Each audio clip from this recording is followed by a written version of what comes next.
자, 주님이 부활하셨습니다. 부활 어떤 의미일까요? 부활의 의미 어떤 의미일까요? 한국말 부활을 한번 볼까요? 부활. 한국말이지만 한자죠. 다시 부자에 살다 하는 활자입니다. 그래서 부활은 뭐예요? 다시 산다 하는 거죠. 다시 살았다 하는 말은 살았다가 죽었다가 다시 살았다라는 말이 될 겁니다. 그렇죠? 그런데 이 부활에는 사실 여러 의미가 있습니다. 세상에는 죽었다가 살아난 사람들이 많이 있어요. 그렇죠? 보셨습니까? 보셨습니까? 해외 토픽에서는 보셨죠? 죽었다 살아났다 하는 사람들 있죠. 한국에도 18시간 심장이 멎었다가 살아난 사람 케이스도 있다고 합니다. 예. 또 죽은 동안 4, 5세계를 경험했다 하는 사람들의 이야기도 끊이지 않습니다. 그렇지만 그런 사람들 죽었다가 살아났다고 해서 그 사람들이 다시 살아났다고 해서 우리는 그 사람들한테 부활했다라는 표현을 사용하지는 않습니다. 그냥 의학적으로 죽었다가 다시 살아난 현상이죠. 심장이 멎었다가 다시 살아난 현상입니다. 그걸 의학적으로는 임사체험이라고 한다고 하죠. 죽음이 임한 것을 그냥 체험했다는 겁니다. 경험했다는 거죠. 어떻게 그런 일이 일어나는지 알 수는 없지만 그런 일이 종종 일어나기는 합니다. 그렇지만 그거는 임사체험이지 부활은 아닙니다. 그들은 죽기 전이나 다시 살아난 후나 변하는 것이 없습니다. 그냥 심장이 멎어서 의학적으로 죽었다고 의사가 인정을 했는데 다시 심장이 뛰기 시작해서 살아난 것뿐이지 그 사람 자체에 어떤 변화가 일어나는 것은 아닙니다. 또한 성경에는 이와 다른 임사체험이 아닌 죽었다가 살아난 사람들의 이야기가 있습니다. 실제로 죽었었는데 하나님께서 하나님의 능력으로 다시 살리신 사람들의 이야기가 있죠. 엘리야 선지자가 살려낸 사르밧 과부의 아들을, 또 엘리사 선지자가 다시 살려낸 수넴 여인의 아들도 있습니다. 또 예수님께서 살려내신 회당장 야이로의 딸도 있고 나인성 과부의 아들도 있죠. 그리고 또 마르다와 마리아의 오라비 나사로도 있습니다. 뿐만 아니라 사도들도 죽은 자를 살렸습니다. 베드로가 다시 살려낸 과부 도르가 다비다라고 불리기도 하죠. 또한 바울이 살려낸 유두고라는 청년도 있습니다. 성경에서만도 이렇게 많은 사람들이 죽었다가 살아나는 경험을 했습니다. 또한 마태복음에 의하면 예수님께서 죽으시던 그 순간에 무덤이 열리고 많이 죽었던 자들이 살아나왔다. 그리고 성내로 들어왔다 하는 이야기도 기록되어 있습니다.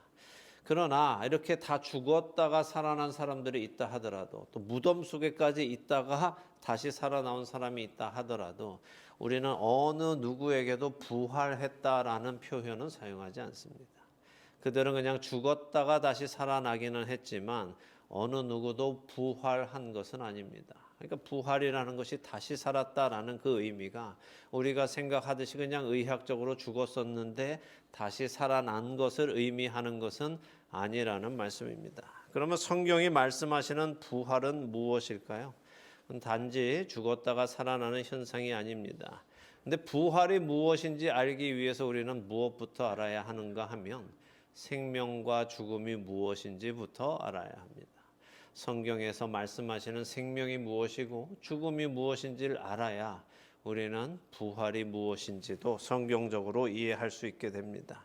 자, 그럼 생명은 무엇입니까? 생명은 어디에서 왔습니까? 성경에서 생명체가 처음 등장하는 장면은 어디일까요? 창세기 몇 장? 1장 몇 절? 20절. 네. 천지 창조 5일째 되는 날입니다. 그래서 오늘은 제가 일부러 성경 말씀은 안 적어놨습니다. 그래서 성경의 여러 곳을 좀 볼 텐데요. 먼저 창세기 1장부터 펴시기 바랍니다. 창세기 1장에서부터 우리는 요한계시록까지 여러 곳을 오늘 볼 겁니다. 창세기 1장 펴시고 20절에서 23절인데 5일째 되는 날 하나님께서 그러니까 첫째 날에서 넷째 날까지 하나님은 생명체가 살아갈 수 있는 환경을 다 만들어 놓으셨어요. 그리고 5일째 되는 날 생명체를 만드시는데 20절에서 23절까지 함께 읽겠습니다.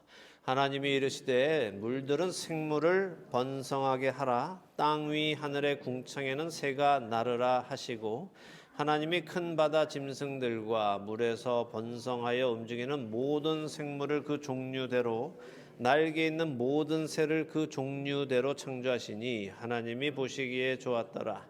하나님이 그들에게 복을 주시며 이르시되 생육하고 번성하여 여러 바닷물에 충만하라. 새들도 땅에 번성하라 하시니라. 저녁이 되고 아침이 되니 이는 다섯째 날이니라. 아멘. 자, 생명체가 어디에서부터 시작합니까? 지금 읽었는데 어디에서부터 시작했어요? 하나님의 말씀에서부터 생명이 임하기 시작합니다. 하나님께서 물의 생명체와 하늘의 생명체가 있으라 하시니 그렇게 있게 되었습니다. 바다의 생물들과 공중의 새들을 창조하셨다고 하죠. 자, 5일째 창조를 마치시고 창조의 마지막 날 6일째는 무엇을 하시는지 24절, 25절 또 함께 읽겠습니다. 하나님이 이르시되 땅은 생물을 그 종류대로 내되 가축과 기는 것과 땅의 짐승들 그 종류대로 내라 하시니 그대로 되니라. 하나님이 땅의 짐승을 그 종류대로 가축을 그 종류대로 땅에 기는 모든 것을 그 종류대로 만드시니 하나님이 보시기에 좋았더라. 아멘. 자, 하나님께서 창조의 6일째 되는 날 이제는 땅의 모든 생물을 창조하십니다. 땅의 짐승들과 가축들과 땅에 살아가는 모든 생명체를 만드셨어요. 그리고 27절에 보면 마지막으로 사람도 만드십니다. 하나님이 자기 형상 곧 하나님의 형상대로 사람을 창조하시되 남자와 여자를 창조하시고 라고 27절에 말씀하시죠. 그리고 이제 창세기 2장으로 가죠. 2장에 가면 하나님께서 이 사람을 만드실 때 어떻게 만드셨는지 그 과정이 더 자세히 설명이 되어 있습니다. 왜냐하면 이 사람을 만드시는 것은 다른 모든 것을 창조하신 것보다 더 중요한 일이기 때문에 이렇게 자세하게 기록하시는 거죠. 그래서 창세기 1장이 하나님께서 6일 동안 천지를 창조하신 그것을 간단하게 서머라이즈 했다면 2장은 그 창조의 마지막인 사람을 만드시는 장면을 다시 한번 더 자세하게 설명하시는 장면입니다. 그러니까 이 1장과 2장이 서로 떨어진 게 아니라 1장 간단하게 얘기하시고 2장에서 그 한 사건을 더 자세하게 설명하시는 것이라는 말씀입니다.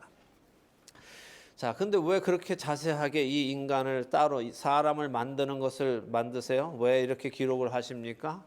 그 이유는 창조의 목적은 결국에는 사람이기 때문에 그래요. 이 모든 것을 만드신 창조하신 그 목적은 사람 때문입니다. 창조의 가장 끝에 만드신 것 그것이 사람인데 결국 하나님은 그 사람을 만드시기 위해 천지를 먼저 창조하신 것이고 사람을 위해서 천지를 만드신 것입니다. 자, 그 사람을 만드시는 장면을 보죠. 2장 7절입니다. 함께 읽죠.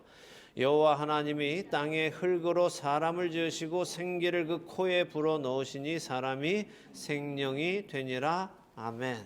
자, 이 장면은 신학적으로 아주 중요한 장면입니다. 잘 보시기 바랍니다. 여호와 하나님께서 사람을 만드시는데 뭘로 만드세요? 흙으로 만드셨어요.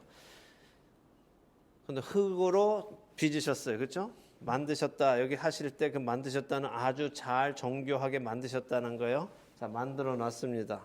자, 그러면 이거는 사람이에요? 사람 같아 보이는 흙덩이에요.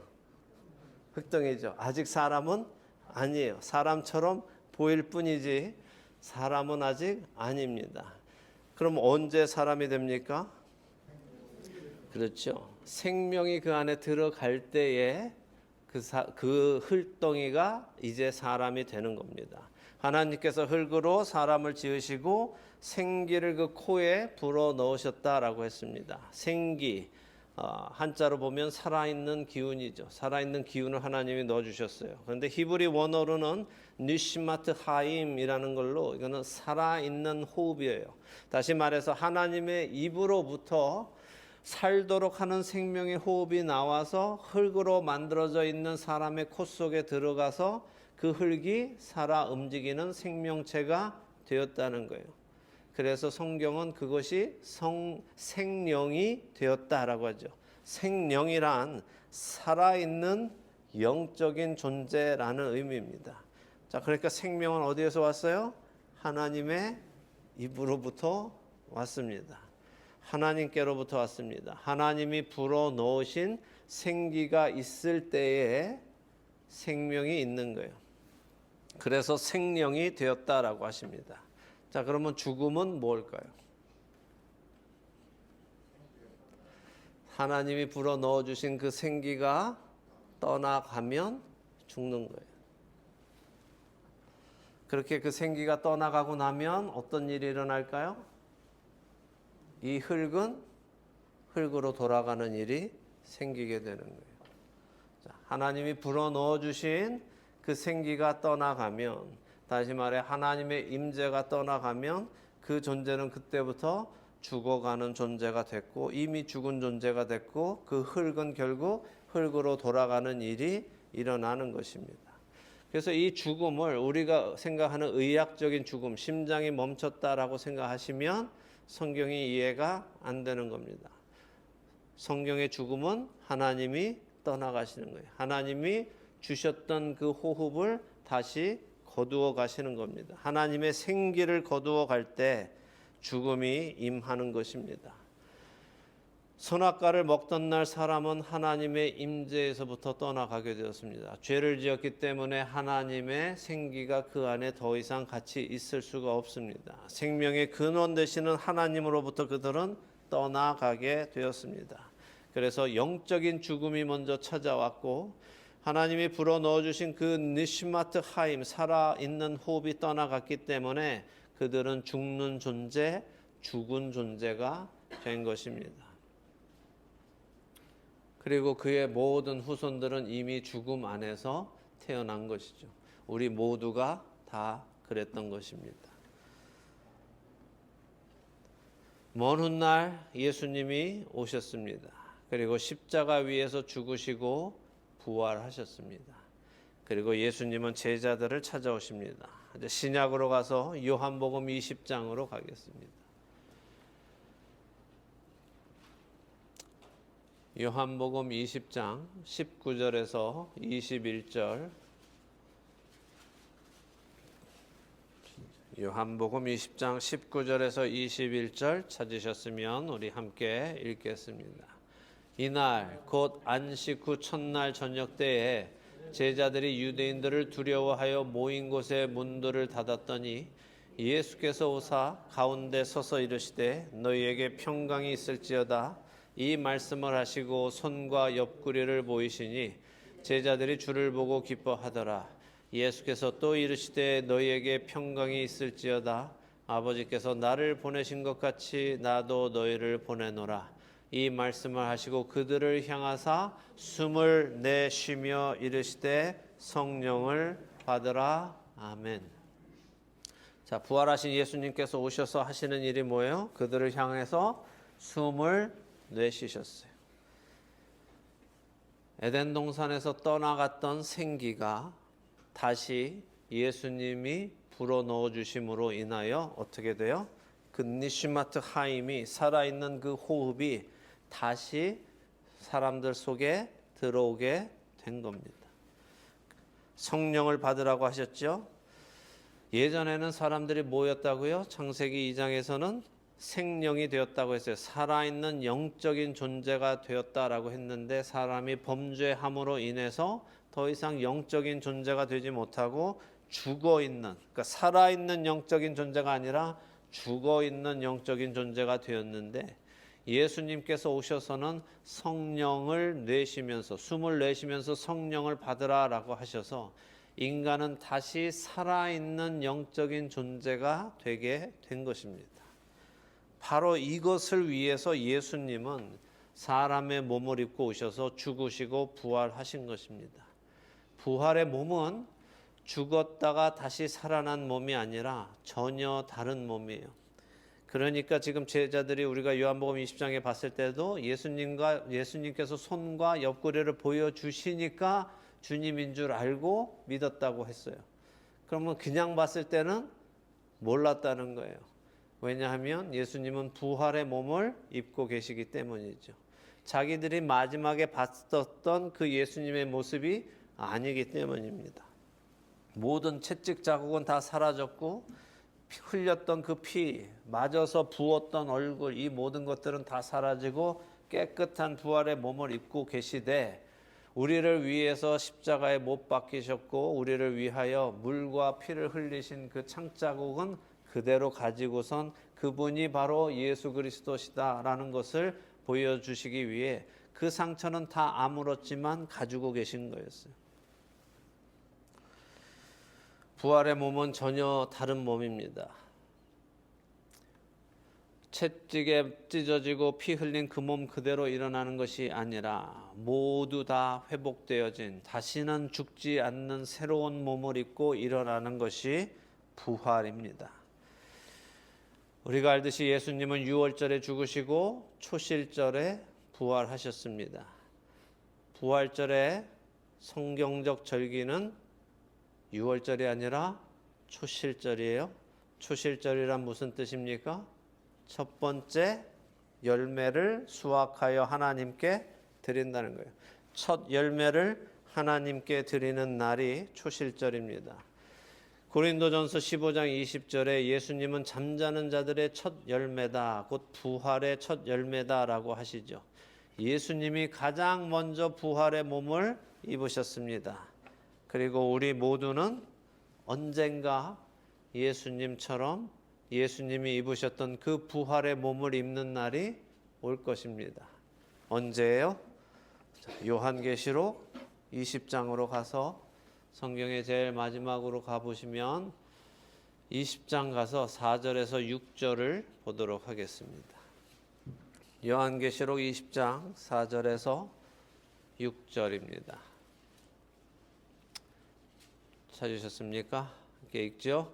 또 내가 보좌들을 보니 거기에 앉은 자들이 있어 심판하는 권세를 받았더라. 또 내가 보니 예수를 증언함과 하나님의 말씀 때문에 목배임을 당한 자들의 영혼들과 또 짐승과 그의 우상에게 경배하지 아니하고 그들의 이마와 손에 그의 표를 받지 아니한 자들이 살아나서 그리스도와 더불어 1000년 동안 왕 노릇하니 그 나머지 죽은 자들은 그 1000년이 차기까지 살지 못하더라. 이는 첫째 부활이라. 이 첫째 부활에 참여하는 자들은 복이 있고 거룩하도다. 둘째 사망이 그들을 다스리는 권세가 없고 도리어 그들이 하나님과 그리스도의 제사장이 되어 1000년 동안 그리스도와 더불어 왕 노릇하리라. 아멘. 자, 부활은 언제 있다고요? 예수님이 오셔서 모든 것을 회복시키시는 그때의 1000년 왕국의 시작과 함께 첫 번째 부활이 있습니다. 가장 먼저 일어나신 예수님, 그 예수님을 따라 우리 모두도 다 같이 부활의 몸을 입는 날이 올 것입니다. 오늘은 길게 설명 안 드리지만 부활은 첫 번째 부활이 있으면 두 번째 부활도 있죠. 두 번째 부활은 누구의 부활이에요? 여러분 두 번째 부활에 부활하시면 됩니까? 안 됩니까? 안 됩니다. 두 번째 부활은 심판의 부활, 사망의 부활이고 첫 번째 부활에 참여하는 자는 사망의 권세에서 자유하다고 하셨어요. 그러니 우리는 다 언제 부활해야 됩니까? 첫 번째 부활에 참여해야 합니다. 자, 부활은 완전한 회복이에요. 하나님께서 처음에 지으셨던 그 모든 것으로의 완전한 회복, 그것이 부활, 다시 살아나는 것입니다. 죽었던 우리가 다시 생명을 얻는 것, 그것이 예수님의 부활이 우리에게 주시는 겁니다. 예수 그리스도의 부활하심으로 우리에게 이제 성령님이 내주하며 살아가십니다. 그리고 우리는 그 부활의 날을 기다리게 됩니다. 다시는 썩지 않을 그 몸을 입는 날, 그 날을 믿음으로 기다리며 첫째 부활의 은혜에 참여하는 여러분 모두가 되시기를 이 부활절에 축원합니다.